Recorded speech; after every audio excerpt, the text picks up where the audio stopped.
Boa noite a todas. Vamos lá, então, para mais um estudo, né? Hoje, então, meu nome é Sandra. Hoje, dando continuidade ao estudo da semana passada, que nós iniciamos sobre os ciclos emocionais viciantes. Então, na semana passada, eu falei ali um pouco sobre a introdução, introduzi o assunto aqui, né? Aqui para o grupo, falei um pouco sobre como o trauma se configura, porque se estamos falando de ciclo emocional viciante, né? Precisamos entender a raiz. E a raiz, ela tem uma raiz traumática. Então, ela vai ter, assim, como base, uma raiz traumática. Pode ter sido gerado na infância, antes ali dos 2 anos de idade, de forma muito prematura. Eu não fechei a câmera, vocês não estão me vendo? Não, minha câmera está aberta. Eu vou seguir aqui falando, então.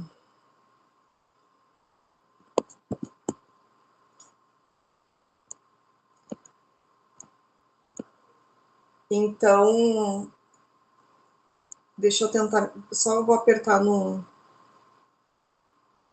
Mas não. Não me vê ainda? Tá. Então, vou seguir aqui para a gente não perder tempo. Então, assim, essa raiz, ela pode ter sido gerada ainda, daí o que eu vou trazendo aqui, eu quero que vocês, assim, vão trazendo à mente, tá? Aquilo que vocês já sabem acerca da história de vocês, aquilo que foi contado pelo pai e pela mãe e aquilo que vocês vivenciaram. Então, quem tem aí, né, caneta e a sua caderneta, que vão anotando, porque vai ter bastante coisas que vocês vão precisar, assim, ir trazendo à memória, porque hoje a gente vai estar falando sobre a raiz de rejeição. Dentro da raiz ali de rejeição, a gente vai estar olhando o abandono também, então é raiz de rejeição e abandono. Digamos que a rejeição e abandono são os pais, e a gente tem ali como filhos a inferioridade e a vitimização. Então, por isso que esse estudo vai abarcar esses 4 ciclos aqui, né? Onde, na verdade, eles se comunicam. Eles fazem todos são da mesma raiz traumática. Então, entendendo um pouquinho sobre vício, né? Os vícios são aquelas dores emocionais que nós carregamos desde a nossa infância. Então, os vícios emocionais são aquelas dores que carregamos desde a nossa infância. E também pensar que a rejeição, né? Hoje a gente vai estar falando muito sobre isso, a rejeição e o abandono, eles foram construídos ao longo da nossa jornada. E o nosso processo, ou menos a nossa tentativa aqui hoje, é tentar desconstruir, encontrar caminhos para desconstruir, né, esse vício, né, que foi construído. Um dos principais caminhos é identificar, trazer a consciência. Então, eu quero começar lendo aqui para vocês a passagem bíblica que vai servir como base de todos os nossos outros estudos, que está lá em Romanos 12, que diz assim: portanto, irmãos, pelas misericórdias de Deus, peço que ofereçam o seu corpo como sacrifício vivo, santo e agradável a Deus. Este é o culto racional de vocês. E não vivam conforme os padrões deste mundo, mas deixem que Deus os transforme pela renovação da mente, para que possam experimentar qual é a boa, agradável e perfeita vontade de Deus. Então, é importante a gente entender essa passagem aqui, entender também como Deus é um Deus de ordem, é um Deus que estabelece, que ele vem dizendo assim, primeiro se transforme, né, não se amoldem, e se transformem pela renovação da mente. Essa ordem que Deus traz é importantíssima para a gente entender o porquê que às vezes eu tenho tanta dificuldade para me posicionar, o porquê que tantas vezes, porquê que eu tenho tanta dificuldade para enxergar as coisas com uma clareza. Por quê? Porque esse molde, muitas vezes, quando estamos falando de ciclos emocionais viciantes, estamos moldadas no nosso ciclo emocional. Então, ele se retroalimenta. Então, estamos aqui né, nesse molde. Então, como que eu vou renovar minha mente? Não tem como. É porque os meus pensamentos vão alimentar meu comportamento viciante. Então, eu vou ficar moldada nesse ciclo. Então, não se amoldem aos ciclos emocionais de vocês, não se amoldem aos padrões desse mundo, não se amoldem. É isso que essa passagem aqui está dizendo. Ah, mas como que eu entendo isso e não consigo sair dessa? É porque talvez está moldada em um ciclo emocional, por isso que não consegue sair, não consegue se posicionar quando tem que se posicionar, fala quando não deve falar, fica quieta quando deveria falar, e aqui entra toda aquela série de prejuízos funcionais que a gente vai estar trazendo para a nossa vida. Então, eu quero trazer aqui para vocês uma história e que vai servir como base também para nós ir desamarrando esses nozinhos aqui desses ciclos emocionais. E essa história é uma história de uma menina, tá? Que vocês já me ouviram falando por aqui, que é a menina atrás da porta. Essa história, a gente vai ir desamarrando ela. E por que essa história? Porque aqui a gente vai encontrar essas quatro ciclos emocionais: a rejeição, o abandono, a vitimização e a inferioridade. Então, a gente vai estar encontrando isso aqui nessa história. E também de uma forma mais lúdica, né, para a gente entender. Então, essa menina, ela cresce em um ambiente onde a relação com o pai, a relação paterna, é uma relação com base no medo, tá? É uma relação assim que essa menina ela vai crescendo. Por quê? Porque é um pai muito rígido, é um pai que bebe bastante, então nunca se sabe, né? Quando que vai estar bem, quando que não vai estar, nunca se sabe quando que vai fazer essa menina passar vergonha ou não. É um pai que a criança não tinha voz dentro de casa, então essa menina não tinha voz dentro da casa dela. Se inúmeros acontecimentos no sentido de interromper uma conversa desse pai com algum vizinho ou um parente, e essa menina ainda levar uma surra, simplesmente pelo fato de ter interrompido essa conversa. Bem, essa raiz, essa matriz paterna foi estabelecida desta maneira, a relação dessa menina com esse pai. Por outro lado, a relação materna, ela é uma mãe muito presente, só que é uma mãe presente fisicamente e ausente emocionalmente.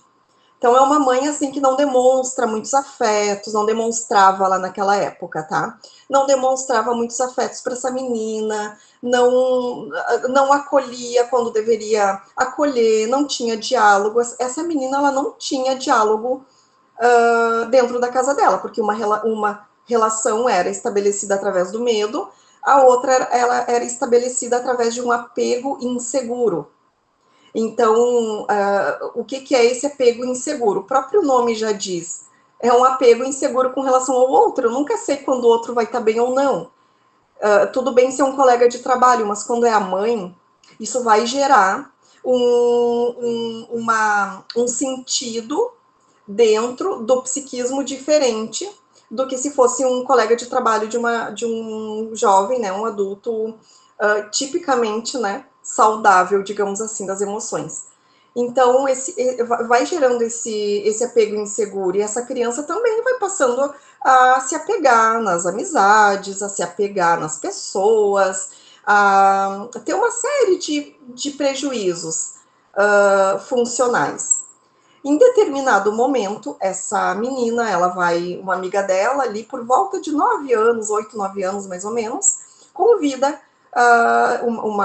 né, a amiga dela convida assim, elas estavam lá na casa dessa menina, e essa outra diz assim, vamos lá na minha casa, porque eu quero eu quero pedir para a mãe se eu posso posar na tua casa. E essa menina, elas dizem, se combinam, elas moravam 2, 3 quadras de distância, vamos. Quando chegam lá na casa dessa amiga, essa menina, ela diz assim, mas olha só, tu fica aqui escondida que eu vou pedir para a mãe se eu posso ir posar na tua casa. E elas entram ali entre uma repartição e outra da casa, tinha uma porta, essa menina fica escondida atrás da porta. E essa amiga diz, e essa mãe estava ali, era um final de semana, com umas outras amigas ali conversando, e essa menina, essa amiga, né, diz assim, mãe, posso ir posar na casa da fulana de tal? E essa mãe olha para essa menina, para essa filha, e diz, mas eu não acredito que tu continua andando com essa menina. Essa menina não vai dar em nada. Essa menina é uma burra. Essa menina aí é pobre. Tu não vai posar lá. Tu não quero mais que tu ande com essa menina. E começaram a rir. E ali teve uma cena, né? E essa menina, ela sai de trás da porta. E essa mãe se constrange, diz, eu não sabia que tu estava aqui, tu escutou tudo, mas não era de ti que eu estava falando. Era de outra pessoa com o mesmo nome que o teu. Essa menina de 9 anos, 8, 9 anos, recebe essa informação e essa informação que ela recebeu, e aqui é um ponto importante, que eu quero que vocês assim prestem bastante atenção nisso que eu vou falar. Essa menina, ela vem de uma matriz paterna e materna disfuncional. Ela não vem de uma matriz suficientemente favorável para o amadurecimento dela. Quando ela recebe essa informação, valida muitas coisas na cabeça dela. Muitas coisas. Então ela sai, ela não fala nada e ela guarda aquilo. Essa informação, e aqui está um detalhe muito importante, essa informação que essa menina recebeu, ela foi para um campo do cérebro dela, que não é o campo da memória, que é o campo do cérebro para onde vão os traumas, que é lá no sistema límbico, tá? Que eu falei um pouquinho no outro estudo. Não vai para o campo da memória. Isso é importante, eu vou frisar aqui e falar para vocês, porque é assim que se consolida um trauma. Ela não teve condições psíquicas para absorver, para metabolizar aquela informação que ela recebeu, portanto, não vai para o hipocampo. E ela, por que ela não consegue absorver? Porque ela vem de uma série de eventos na família, na matriz dela, que não são favoráveis para que isso aconteça. Diferente, eu vou dar um exemplo, se acontecesse a mesma coisa com a minha filha, que tem 9 anos. A minha filha ia chegar em casa e ia dizer, mãe, tu nem sabe o que aconteceu. Escutei tal e tal coisa, mas olha que absurdo falarem isso de mim. Essa mãe, ela ia pegar e abraçar essa menina e dizer, tu não é isso. Por quê? Porque a minha filha, ela é criada em um ambiente suficientemente bom para o amadurecimento psíquico e emocional dela. Então, a maneira como nós vamos contar essa historinha no nosso cérebro, a maneira como a criança vai contar, e eu vou estar gerando outros traumas da minha filha, tá? Porque todos os pais vão gerar traumas nos seus filhos, ou de maior ou menor intensidade. A questão aqui é cuidar para não gerar tantos. Então, é isso que a gente tem que cuidar. Então, não é porque somos aí perfeitos que não vamos gerar nada nos filhos. Vamos gerar sim. Bem, voltando para a história dessa menina, a partir deste evento, ela não chega em casa e conversa com a mãe dela. Por quê? Porque não tem um diálogo na casa dela. Ela nem sabe se ela já nem sabe mais quem ela é. A partir dali, ela começa numa nova construção em cima dessas informações aqui. E ela passa a desenvolver um comportamento adaptativo que alimenta esse sentimento de rejeição, que alimenta esse sentimento aqui de abandono, de inferioridade e vitimização. Esses comportamentos vão sendo desenvolvidos e vão sendo apresentados e devolvidos para os relacionamentos dela ao longo que ela vai crescendo, ao longo que ela vai se relacionando. Então, já lá na escola, ela já precisa, ela já tem vergonha de dizer onde ela mora. Porque se ela falar onde ela mora, ela não vai ser aceita. Ela começa, então, a criar outras histórias. Que ela não mora naquele lugar ali, aqui entra a mentira, começa a mentir, dizendo que não, eu não moro, não convida ninguém para ir na casa dela porque tem vergonha. A vergonha é um sintoma da rejeição, tem vergonha, já começa a ter vergonha dos pais, até então não tinha vergonha dos pais, mas começa, já não era legal o negócio, já começa agora a ter vergonha dos pais. E começa a ter vergonha de quem ela é. Porque quem ela é não é aceito na sociedade. Porque foi a informação que foi registrada. Foi como o metabolismo dela, psíquico, absorveu aquela informação. A partir dali, essa menina começa a ter, então, uma série de dificuldades sociais. E essas dificuldades, elas vão sendo conduzidas ao longo da vida dela. No trabalho, nos relacionamentos amorosos, nas amizades, porque pensa sempre que a outra é melhor do que ela, lá na escola, na faculdade, durante toda a faculdade dessa menina, ela tem esse sentimento de que ela não é merecedora, de que ela não pertence àquele lugar. A falta de pertencimento é um sintoma da rejeição. O sentimento de inferioridade, o sentimento de... Quando eu quero só aqui agora fazer uma paradinha, tá? E eu quero, assim, trazer aqui para vocês a questão da rejeição e do abandono, no sentido de que quando a rejeição, eu estou buscando uma forma aqui melhor para trazer, a rejeição, ela tá ligada à mãe, o abandono tá ligado ao pai. Então, no abandono, no sentimento de abandono, tem aí uma solidão e um desamparo que acompanham. Na sensação, na rejeição, tem aí uma questão de não ser aceito, de ser desvalorizado, né? Pensar que é, né, uma desvalia. E é uma coisa muito, muito interna, é uma coisa muito profunda, é uma dor na alma desse sujeito. Então, ali é interessante, tá? Interessante, eu quero trazer aqui para vocês pensar. Hoje, se vocês estão aí, quem aí está tentando identificar suas raízes, peguem as ações do dia a dia e quem que é a pessoa que está do outro lado que está te fazendo ferir? É um homem ou é uma mulher? Normalmente, tu fica mais ferida por um homem ou por uma mulher? Aqui está dizendo alguma coisa, porque se é por homem, é abandono, pai. Se é mulher, é rejeição, mãe. Pode ter os dois também. Então é interessante saber isso aqui, porque daí a gente consegue, assim, olhar lá na base. Lá na base, realmente, eu tive rejeição da minha mãe. Eu fiquei sabendo que ela não me desejou. E tem informações, né? A memória celular que é entregue para o feto lá na gestação. Então, sim, tem estudos científicos que comprovam que tem essa informação que chega para o feto. Então, se tem um feto que não foi desejado, nasce e a mãe acolhe essa criança, a família toda acolhe essa criança e proporciona um ambiente seguro para ela, é uma coisa. Desfaz aquelas memórias lá do feto. Porém, se é uma criança que não foi desejada na concepção, antes da concepção, nasceu, continua não sendo desejada, tem rejeição, valida aquela informação que recebeu lá no útero. Então, isso aqui é bem importante, tá? Voltando aqui para a questão dessa história aqui que eu tô contando. Então, quero dizer aqui para vocês que essa menina sou eu, tá? Então, só para dar um nome aqui, essa menina sou eu.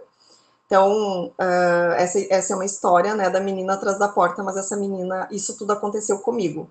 Então, quando tá ali no mundo acadêmico, já muitas coisas e muitos prejuízos ela já teve.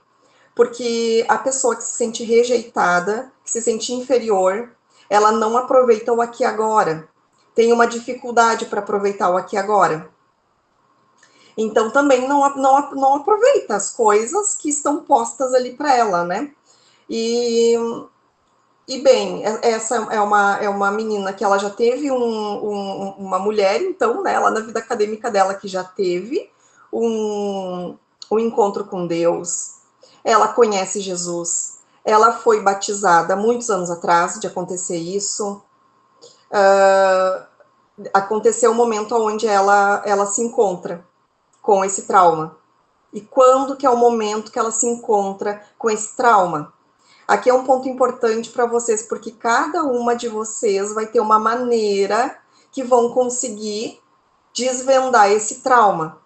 Pode ser em terapia, pode ser num encontro com Deus, em uma oração, pode ser tomando medicação, porque daí diminui ali os níveis mais alterados ali da emoção, do controle da emoção, e passa a ter mais consciência com o uso da medicação, pode ser. Então, eu estou dizendo aqui que são caminhos. No meu caso, eu estava vinha de terapia há mais de um ano, e não foi na terapia que foi desvendado o meu trauma. Meu trauma foi em um momento que eu estava de joelhos no chão, e eu pedia uma mensagem para trazer para esse grupo aqui, para as amigas de Jesus. Porque eu me sentia muito vazia. Eu não tinha nada aqui dentro de mim. E nesse dia, Deus, então, ele me confronta e ele diz, fala da menina atrás da porta. Nesse dia, eu chorei muito. Por quê? O choro, a emoção, vai dizer alguma coisa. Aqui, quando vocês se depararem, se encontrarem com alguma situação que vai trazer muita emoção para vocês, lá do passado, podem já ir pensando que é um nozinho de um trauma que está se desamarrando. Porque essa história, ela estava no meu inconsciente. Eu tinha nuances dessa história. Quando Deus disse assim para mim, leva, aí veio tudo, e eu disse, Senhor, eu não acredito que tu vai me colocar nessa situação, porque aquele momento foi muito difícil para mim. E daí ali começou a ter um quebrantamento, eu comecei a me encontrar, e ali, a partir daquele momento, então, tudo fez sentido, e eu passo a ter um novo posicionamento, a partir dali. A partir daquele momento onde, então, eu entendi. Foi de um dia para o outro? Não. Mas a partir dali foi construída uma nova identidade. Então, vocês vejam que eu vou falar um pouquinho, já vou falar um pouquinho, tá? Daquilo que vocês querem também, que eu sei que vocês querem, que são gatilhos, que são quais pensamentos, quais emoções e como a gente enfrenta isso, tá? Eu já vou falar isso aqui. Mas, então, ali, quando se descobre, quando se tem essa revelação, quando vem a consciência, começa a se constituir uma nova identidade, porque o trauma, ele rouba a identidade do sujeito. Ele rouba o self do sujeito, e a gente chama na psicologia de um falso self, que passa a ser construído. Sabe aquela pessoa que diz assim, eu não faço nada certo, ninguém gosta de mim.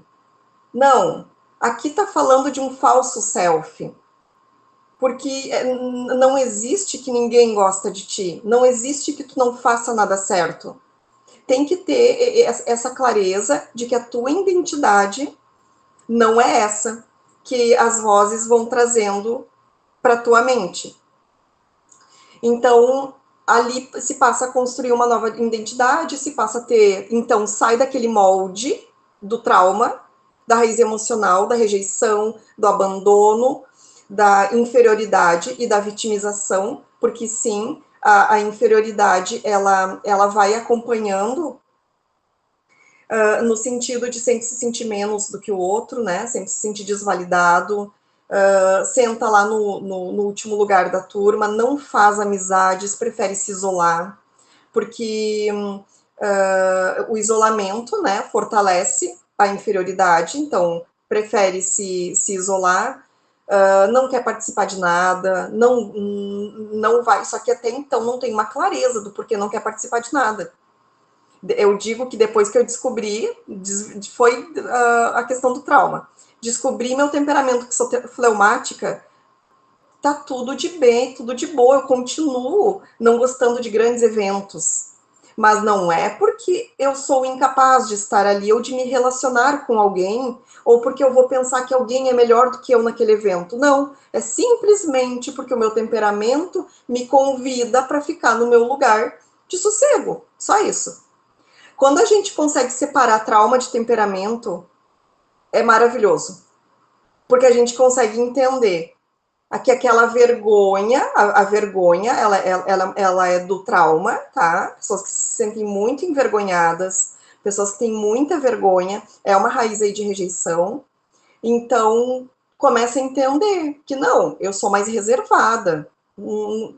Tenho vergonha de certos, tenho, claro, hoje vim ali, acabei de ganhar um presente de um paciente, né, antigamente eu tinha muita dificuldade em receber presente, porque senão não se sente não se sente assim apto, né, para estar recebendo aquele presente, não merece aquele presente. Então as pessoas têm uma dificuldade também, tá, muito grande para receber presente. A questão do abandono, o abandono aqui, o sujeito, essa ferida de abandono, o sujeito ele vai então entrar num bote salva-vidas e pensa em vocês aí. Caíram do navio, que é a rejeição, que é o abandono, caíram aí desse navio, tá? Aí vocês entraram num bote, porque vocês vão ter que se apegar a alguma coisa para não morrer. Esse bote é o bote da dependência. Passam a ser pessoas muito dependentes do outro, passam a ser pessoas assim que dependem de situações. Eu desenvolvi um comportamento durante essa jornada toda, um comportamento adaptativo que alimentava o meu trauma, que era das compras. Então eu precisava comprar muito, porque eu precisava ter para ser alguém. Era isso a história que foi contada na minha mente. Eu precisava ter para ser alguém. Então, eu fui desenvolvendo ao longo da caminhada, ao longo da jornada, esse comportamento adaptativo, que a gente chama de adaptativo ao trauma. Então, e outros comportamentos também vão sendo, muitas vezes em um relacionamento, eu rejeitava antes de ser rejeitada, porque o meu medo era ser rejeitada. Então, eu preferia, então, procurar mil e um defeitos e rejeitar, criticar, pessoas que criticam muito, né? Pessoas que criticam muito, então, ficam encontrando esses comportamentos para... e esses comportamentos, eles também, estão aí nesse bote, tá? Porque são comportamentos que fazem com que o bote não caia, não vire, fica equilibradinho o negócio ali. Mas tudo gerando prejuízo para a vida do sujeito. Porque não consegue enxergar, então, o seu eu, né? A sua essência. Tem uma distorção da realidade, tá? Tem uma distorção muito grande da realidade. Eu quero dizer aqui para vocês, então, os gatilhos, tá? Situações. Vamos lá pensar em quais gatilhos, quais situações que vão gerando, que acontece no teu dia a dia, que aciona aí dentro a questão da rejeição, do abandono, inferioridade, vitimização, enfim. Vitimização é um negócio bem importante, tá? Porque a pessoa acaba se vitimizando, porque esse é o bote salva-vidas dela, porque ela precisa se vitimizar para o outro. Quando ela está se vitimizando para o outro está olhando para ela, o outro está acolhendo ela, o outro está dando, sabe aquele, vem aqui, eu te escuto, que pena, nossa, que triste isso, nossa, mas isso sempre acontece contigo, né, dá tudo errado na tua vida, pá, mas que coisa. E isso aqui é alimentar o vício. Essas falas, e daí eu quero, é bem importante assim, ó, anotem quais falas que vocês têm que alimenta vício. Ah, mas como que eu vou saber, Sandra, quais as falas? Reclama. É uma pessoa que reclama de tudo, reclama do outro, critica muito, se vitimiza. Não, eu não me vitimizo, eu só relato aquilo que acontece. Mas relata. Tá relatando para quem isso que acontece? No grupo de amigas é se vitimizar. Então a gente tem que ter muita clareza, sabe assim, quem vive falando mal da sogra, se coloca num lugar ali de se vitimizar. Por quê? Porque eu preciso, quando eu sou vítima, eu alimento alguma coisa em mim. Quando eu sou vítima, eu alimento uma falsa construção em mim, de uma falsa identidade. Eu estou alimentando algo disfuncional, mas eu estou alimentando, eu também estou construindo. Por isso que eu sempre me coloco no lugar de vítima. E eu tô reforçando, eu tô me segurando nesse bote salva-vidas para não virar do navio. Porque eu fui desprezada, porque eu fui abandonada. E eu preciso me segurar nesse bote aí da vitimização, da inferioridade. Então, gatilhos, situações. Quando você se sente rejeitado, né? Então, quando não é escolhido, né? Às vezes, né? Não é escolhido para fazer determinada tarefa, ou não é escolhido ali no grupo, às vezes no grupo da igreja, às vezes ali na família, não é escolhido como Dinda ou Dinda. Mas me dediquei, dei tudo para aquela criança, os pais não enxergam, olha, convidaram lá quem nem deveria convidar, e não me convidaram para ser Dinda. Rejeição. Isso são falas disfuncionais. A gente precisa entender que a nossa fala ela tem que produzir diálogo. Se ela não está produzindo diálogo, ela é disfuncional. Não convidam para eventos, né? Não prestam atenção quando você fala. Já viu? Eu me sentia muito, muito quando eu estava falando, e principalmente aqui em casa com meu marido. Eu falando, o temperamento dele, as questões dele, ele não é muito assim afetivo, de olhar nos olhos. Então eu estava falando com ele estava olhando para a televisão. Eu me sentia muito rejeitada. Ali já começava um ciclo da minha emoção. Daí o que fortalece esse ciclo? Ficar braba, contar para amiga que o marido não dá presta atenção nela, não olha para ela, alimenta o ciclo. Então, ao invés de olhar para a situação, escolhi um bom horário para conversar com ele, eu chamei ele para olhar para mim e dizer agora eu quero que tu olhe para mim porque eu estou conversando contigo. Eu convidei ele para me respeitar naquele momento? Não, eu me vitimizei.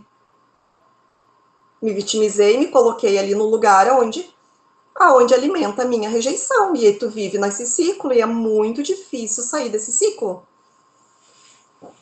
Então, quando interrompem, né? Assim como eu tenho assim, o meu jeito fleumático, mais tranquilo, mais, né, o ritmo lento e tá tudo bem, eu não me importo nem um pouquinho, eu amo o meu ritmo lento de ser. Às vezes as pessoas me atropelavam. Quando eu tava no meu vício, eu pensava, ó, tá vendo, ninguém me escuta, ninguém quer me escutar, ninguém quer ouvir o que eu tenho para falar, ninguém se importa comigo, e aonde o trauma não te faz ver que quem te interrompe é que tá errado. Independente se é uma pessoa prolixa, independente se é uma pessoa, é falta de educação interromper as pessoas. Não pode. Quem tá no trauma não consegue enxergar isso. Não consegue ter clareza mental, não consegue ter clareza da realidade, do que é real e do que é trauma. Então, o que é real? É a pessoa a gente chama no autismo, o autista ele tem dificuldade na troca de turno. Eu conheço muitas pessoas que não são autistas e que tem dificuldade na troca de turno, quer escutar mais. Não tem, ela já termina a frase da outra. Isso aqui é prejuízo nas funções executivas. Então não tem a ver contigo, que a pessoa não está te escutando, tem a ver com o outro, que talvez tenha um prejuízo nas funções executivas, que não consegue parar e escutar o outro falar, ou porque tem ansiedade, ou porque tem, né, uma série de prejuízos aí. Então, o primeiro passo é parar de pegar tudo para si. É ter clareza das coisas, ter clareza dos diálogos, ter clareza das informações não verbais que o ambiente está te mostrando, como, por exemplo, chegou no trabalho e não. A secretária daqui a pouco nem te olhou, não deu bom dia, não deu boa tarde, não. é uma informação não verbal que tu tá recebendo daquela pessoa. Qual que é a rejeição? Vai dizer assim, tá vendo, né? Ninguém se importa quando tu chega, porque se tu entra, se tu sai, ninguém te olha. A clareza, a consciência vai dizer assim, ela tá muito atucanada, ou ela é realmente uma pessoa que não gosta de dar bom dia. A gente vai estar contando novas histórias para aquilo que a gente vai vivendo no nosso dia a dia. Então, todos em maior ou menor grau têm uma questão de rejeição, tá? Então, isso aqui só vai depender maior ou menor grau. Por quê? Porque os nossos pais, eles erraram assim como nós vamos errar com os nossos filhos, isso é fato. Então, sim, às vezes lá uma mãe muito, né, muito embotada, né, um embotamento emocional. Então, essa mãe não consegue demonstrar para o filho que ama ele, não consegue demonstrar para o filho demonstrar o amor através de emoção, através de sentimento. Demonstra o amor através de um presente, através de trabalhar demais para conseguir ter. O gera nesse sujeito, então, um sentido de ter, não de ser. Então, aqui são situações, né, gatilhos que vão desencadeando, então, ali a rejeição. E daí eu queria que vocês fossem colocando aqui, podem colocar, porque eu vou trazendo aquilo que clinicamente a gente vai escutando, a gente vai, né, mas coloquem aqui nas mensagens, alguns que vocês vão lembrando aí, gatilhos que gera, que desencadeia a rejeição. Pode ser numa prima, não precisa ser em vocês, né? Pode ser em uma pessoa conhecida, pode ser, né? Se daqui a pouco se sente desconfortável em dizer. Mas vão colocando aí se vocês se sentirem confortáveis, assim. Mais gatilhos que eu não falei aqui. Sentimento, né? Como que eu me sinto? Como que lá no fundo eu me sinto? Abandonado, isso é lá no fundo, é lá no subsentimento, lá no interior. Me sinto abandonado, me sinto desvalorizado, não me sinto ouvido, não me sinto visto, não me sinto percebido pelas pessoas. Se eu tô ou se eu não tô, tanto faz, ninguém me percebe. Sem importância, me sinto ignorado, rejeitado, me sinto invisível, né? Não, me sinto assim, é um não pertencimento. Eu não me sinto pertencente a lugar nenhum. Tô aqui, tô ali, mas eu não me sinto, não faço parte daquilo ali. O sentimento de inferioridade é muito forte, então por isso que a inferioridade ela vai acompanhar, ela vai ser filha da rejeição, então a inferioridade é a vitimização. Pensamento, quais pensamentos aí acabam passando pela cabeça, né? Não sou bom o suficiente, ninguém se importa comigo, né? Eu sou um erro, eu não deveria nem ter nascido, eu não faço nada certo, eu tenho que mudar para precisar ser aceito, eu tinha muito isso, então que eu tinha que mudar para ser aceita pelas pessoas, né? Eu preciso ser diferente, né? Preciso ser diferente. Então, porque do jeito que eu sou rejeitado. Lá na minha matriz, me rejeitou. As pessoas, ao longo do tempo, né, me rejeitaram. Eu preciso ser amado. Então, pessoas que buscam constantemente, né, chamam atenção, buscam ser amadas. Então, tem aí esses pensamentos, né? São pensamentos que estão muito presentes. Não tenho capacidade para fazer tal coisa. Não adianta, não vou nem começar. Claro, porque não vai conseguir terminar. Porque se termina, sai da condição do ciclo emocional viciante. Então, entende que aqui agora eu vou entrar no comportamento, tá? Então, dei aqui antecipei o comportamento. Mas qual que é o comportamento da pessoa? Então, isolamento, né? Então, às vezes, assim, criança que se isola muito, pode ter certeza que tem aí questão de rejeição. adultos, né, que continuam se isolando. Então, no meu caso, né, então, insuficiência, incapacidade, não ser boa bastante, não pertencer, isso. Então, às vezes, assim, vai pensar, né, vai levar uma proposta, né, daqui a pouco para o chefe, lá no trabalho, e essa proposta não é aceita. Qual é a história da rejeição? Tá vendo? Capaz que ia aceitar, não, eu não fiz bem, eu deveria ter me dedicado mais para fazer, por isso que ele não aceitou. É isso que o pensamento de rejeição vai trazer. O que daí depois a gente vai pensar nisso? Nesse mesmo caso, eu posso pensar, mas ele tem o direito de não aceitar. Tá tudo bem se não aceitar. Vou contando outras histórias, mas a rejeição não me faz contar essas histórias aqui. Ela faz só pensar que tá vendo, não fez certo, não é bom no que faz, enfim. Comportamento. Então, ali, o isolamento, né? Por não se aceitar, então acaba compensando, né, em outras maneiras, de outras formas, né? Pode, a rejeição pode se tornar também uma obsessão, né? Pessoas assim, muito obsessivas assim, muito rígidas, obsessivas pelo outro, por atenção, pode ser raiz de rejeição. Claro, pode ser também o TOC, né, que é o transtorno ali de compulsão, que tem um pensamento obsessivo, mas aqui a gente está falando de uma obsessão que tem como raiz a rejeição. Pode se tornar, então, perfeccionista, porque, bem, eu não fiz nada certo, fui rejeitado, então eu passo a querer fazer tudo certo, porque o perfeccionismo, ele é não adaptativo, né, ele é um comportamento que, quando a gente estuda os temperamentos, ele está lá no melancólico como algo disfuncional do melancólico.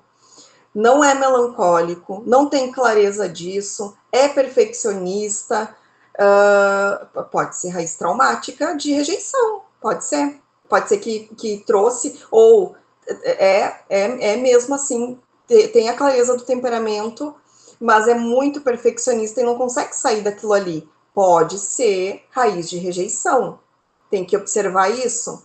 Pode ser que a gente está falando que esse perfeccionismo está alimentando o ciclo emocional do vício, da rejeição. Porque quanto melhor eu fizer, mais eu vou ser aceito. Porque quanto mais redondinho tiver, eu não aceito que as coisas não estejam todas organizadas. Tem que estar tudo organizado, tem que ser tudo muito bem feito. Senão a pessoa não é capaz, o outro não é capaz aos olhos do perfeccionista.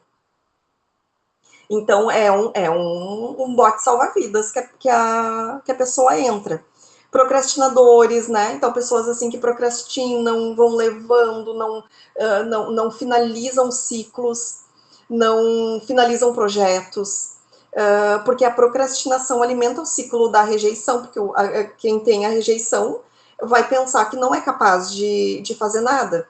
Então, olhando aqui para o meu caso, quando eu pego, então, ali, quando eu apresento o meu TCC, o trabalho desconfigurou, né? Eu ainda não tinha tido esse encontro, tá? Que eu tive com Deus ali, eu não tinha tido esse momento aí. E meu trabalho desconfigurou, e não foi legal o meu trabalho, assim. O produto dele foi maravilhoso, mas ele desconfigurou. Recebi crítica na banca. O que essa informação disse para o meu cérebro? Tá vendo?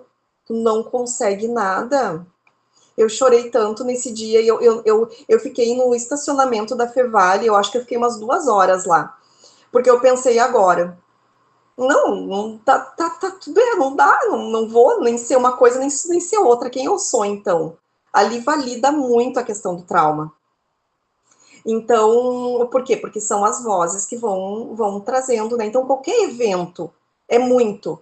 Uma coisinha pequena, como, por exemplo, um trabalho, tá tudo bem, né? Não tirar 10 no TCC. Quem aí que tem aí de vocês que tem que tirar 10 no TCC? Vamos olhar para isso. Tá tudo bem não tirar 10 no TCC.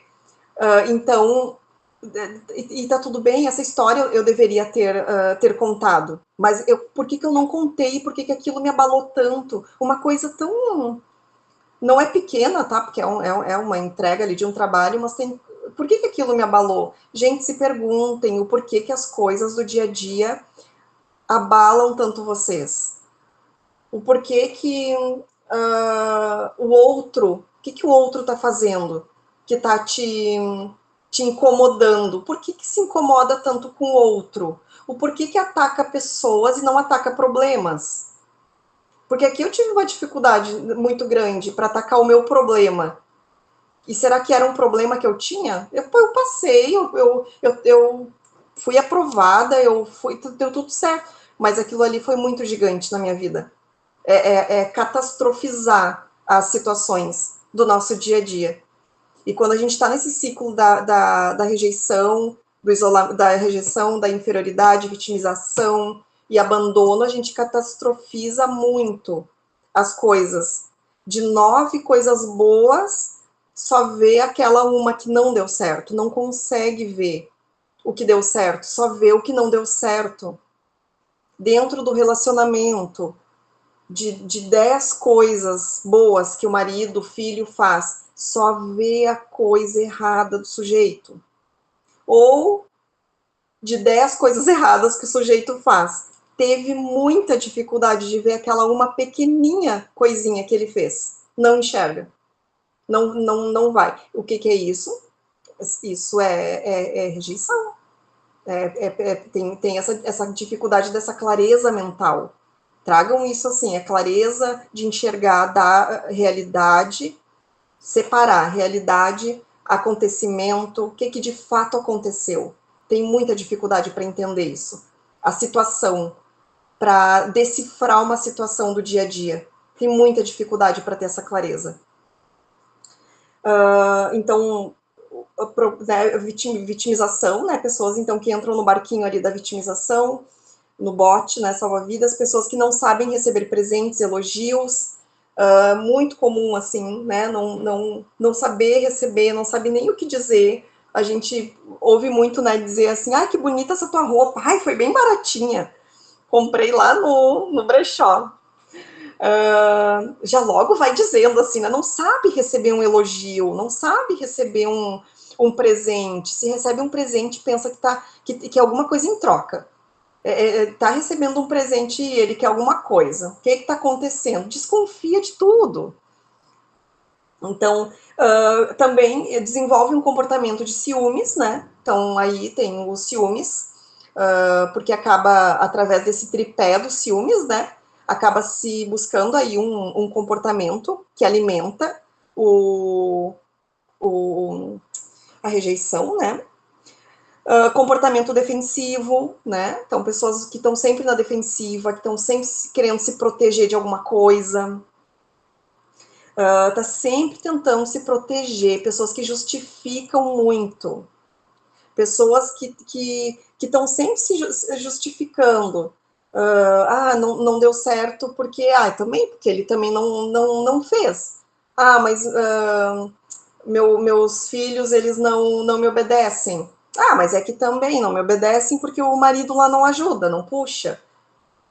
Tá sempre justificando. Não tem volto a dizer, tem dificuldade de olhar as coisas com clareza e separar o que é real, o que é fantasia, o que é memória traumática. Tem dificuldade, mistura tudo isso num combo só. E não vive a boa, perfeita e agradável vontade que Deus tem para a vida desse sujeito, tá? Esse é o grande X da questão, não vive. Não vive o aqui e agora. Lembra que eu falei lá no início? Tem uma dificuldade muito grande de viver o aqui e agora. Pessoas pessimistas, a distorção da realidade que eu falei aqui, né? Um comportamento, dificuldade em reconhecer os próprios erros, muita dificuldade, muita. Sempre justificando. Tem muita dificuldade de olhar para dentro de si. Por que vai ter essa dificuldade? Porque foi um falso self que foi construído aí, em cima de comportamentos adaptativos do trauma. Então tá todo mundo enxergando e diz, mas como é que não consegue enxergar? Porque não vai conseguir, não vai enxergar, porque tem essa dificuldade de reconhecer os próprios erros. Então, bem, trazendo aqui, deixa eu tenho mais uma coisa aqui que é bem importante que eu quero trazer para vocês. Ai, tem duas coisas importantes que eu queria trazer. Tere, eu continuo? Tá. Pessoas que precisam ser sempre apoiadas pelo outro, pessoas que estão sempre pedindo conselhos e não fazem nada do que são aconselhadas.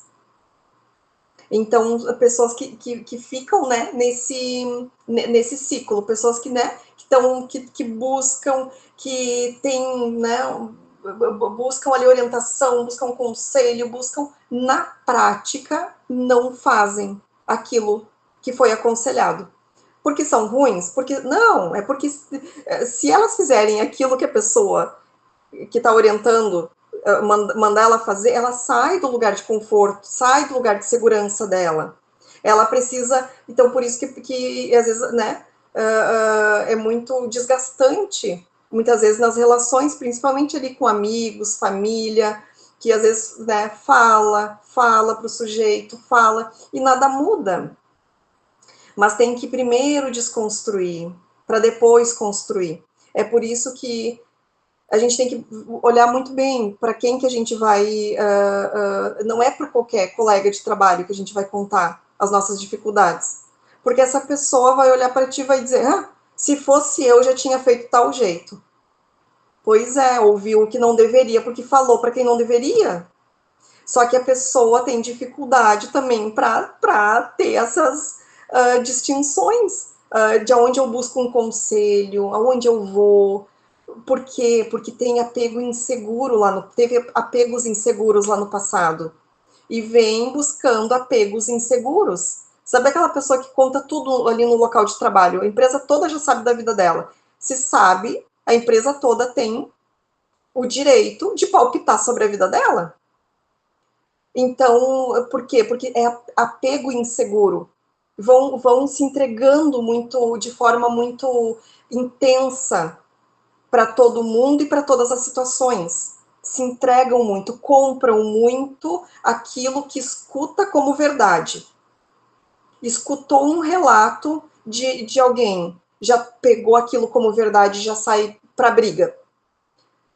Não, né, não tem essa clareza para olhar fato, o que é realidade, o que é emoção e o que é razão.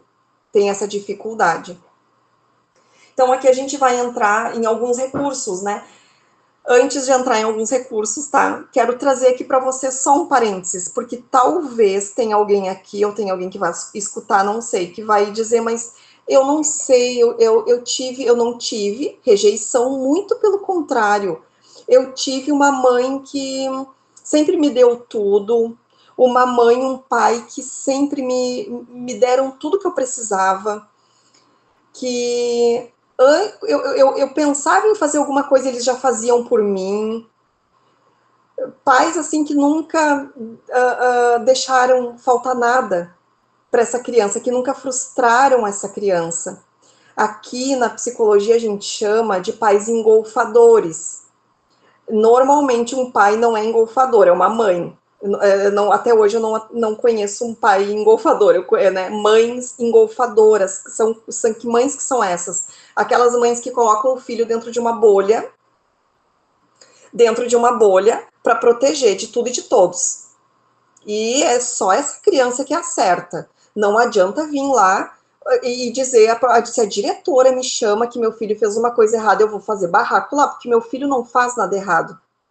Mães engolfadoras. O que acontece? Essa criança, ela é gerado rejeição nessa criança também. É gerado rejeição nessa criança. Por quê? Porque as principais características dessa criança, as habilidades, as qualidades, as peculiaridades dessa criança, elas estão sendo engolfadas por essa mãe, elas foram rejeitadas. Então, é muito comum escutar de adultos, muitas vezes, que foram engolfados pela mãe, assim, eu não tenho interesse, assim, pelas coisas, às vezes eu começo, não termino aqui, a gente está falando de um começar e não terminar, porque sempre tem alguém que termina por ele, ou seja, a mãe. Quando a raiz é uma mãe engolfadora, que a gente está falando de raiz, tá? Então prestem atenção aí, mães que super protegem filhos. Vocês estão tirando dos filhos aquilo que ele tem de bom. Estão tirando dos filhos, e esse filho ele busca lá no futuro ser acolhido. Ele tem muita dificuldade de entender qual que é o seu propósito de vida, tá? Adultos que foram engolfados têm muita dificuldade de entender quais o propósito de vida. Para que eu tô aqui? Não sei para que eu tô, não sei nem quem eu sou. Por quê? Porque os dons deles foram rejeitados. Os dons, porque sempre tinha alguém que fazia por ele, sempre tinha alguém que pensava por ele, sempre tinha alguém que corria na frente por ele, que defendia, que lutava. Ele não precisava se defender dos colegas, porque a mãe ia na escola e defendia ele dos colegas. Então, mais ou menos nesse sentido. Tá aqui alguns exemplos, mas é bem amplo essa questão aqui, mas fecha parênteses aqui, tá? Que isso também é raiz de rejeição. Então, vamos lá. Então, recursos, né? A gente está falando aqui em desconstruir esse processo de rejeição e tem que construir alguma coisa em cima disso, né? Não dá para ficar assim no vácuo. Então, né, e primeiro entender, né? Preciso entender o que aconteceu comigo, preciso ter meu caderninho e anotar em quais momentos eu me sinto rejeitada, aqueles pensamentos que eu falei ali, sentimentos, com quem é mais com homem ou com mulher? Com quem mais eu me sinto rejeitada? Olha lá na raiz, foi rejeitada pelo pai e pela mãe? Teve um apego inseguro com a mãe, uma mãe muito fria, muito rígida? Teve uma questão de abandono pelo pai? Olha, volta lá na raiz. Senão é difícil hoje na prática, hoje no aqui e agora, identificar. E uma segunda questão é personificar. Personificar, então, essa ferida do abandono, né, e da rejeição. Personificar é dar um nome. Dar um nome. Sim, tive lá na minha infância um pai que era assim, minha relação com ele era através do medo, mas era o que ele tinha para me oferecer naquele momento, e daí ali tu vai dando nome lá na infância, talvez os cuidadores, talvez foi uma avó, talvez foi quem cuidou, mas os cuidadores são a matriz, tá? Então a gente não pode desconsiderar isso, que tudo foi gerado lá atrás, tudo foi gerado lá na infância. Então, e daí bem, tá, vamos lá, eu consigo entender tudo isso. Eu consigo entender, para mim tudo faz sentido, Sandra, tudo isso que tu terminou de falar agora faz sentido. E por que nada muda, o porquê que as coisas não andam. Porque fazer sentido é diferente de sentir. Fazer sentido, pode tudo fazer sentido, mas é diferente de sentir no coração, pode fazer sentido na cognição, pode fazer sentido aqui na nossa mente. Tudo pode fazer sentido. Só que ainda não modificou as memórias afetivas. Então, eu não senti ainda isso. Então, fazer sentido é diferente de sentir. Por isso que muitas vezes, quando a gente está trabalhando trauma, as coisas estão dadas. Tá ali, já sabe quem foi o agressor, já sabe quem rejeitou, já sabe, tudo faz sentido. Mas se a pessoa não sentir no coração, se a pessoa não ressignificar isso, só vai fazer sentido e não vai gerar mudança. Então, porque ali no coração são outras memórias. Aqui na nossa cognição, né, são memórias das funções executivas que eu falei antes, aqui né, que a gente vai consolidando através do aprendizado. Então, eu aprendi sobre meu trauma, ok? Agora eu preciso sentir, são outras emoções e é outro aprendizado. Então, por isso que é um pouquinho mais complexo, né, e lento, assim. Então, diminuir a crítica consigo mesmo, diminuir crítica com os outros. Então, o propósito, né, é estar em um lugar onde os seus dons são acolhidos, porque talvez lá na infância tu não foi acolhida, né, teus dons não foram acolhidos, quem tu era não foi acolhida, então o propósito de vida é estar lá no teu local de trabalho, teus dons são acolhidos, aquilo que tu sabe fazer bem feito é acolhido, isso é propósito de vida, né? Quando a gente entende isso, então a gente passa a ressignificar muitas coisas. Então era isso, o meu estudo de hoje. Completei aqui nos minutinhos que passou, né, Tere? Mas esse é um assunto muito amplo, tá? Assim, que tentei trazer aqui para vocês e, né, me coloco à disposição, se alguém quiser, aqui no Tira Dúvidas, aqui, enfim, a gente tem um momento. Obrigada, Tere, pode finalizar aqui.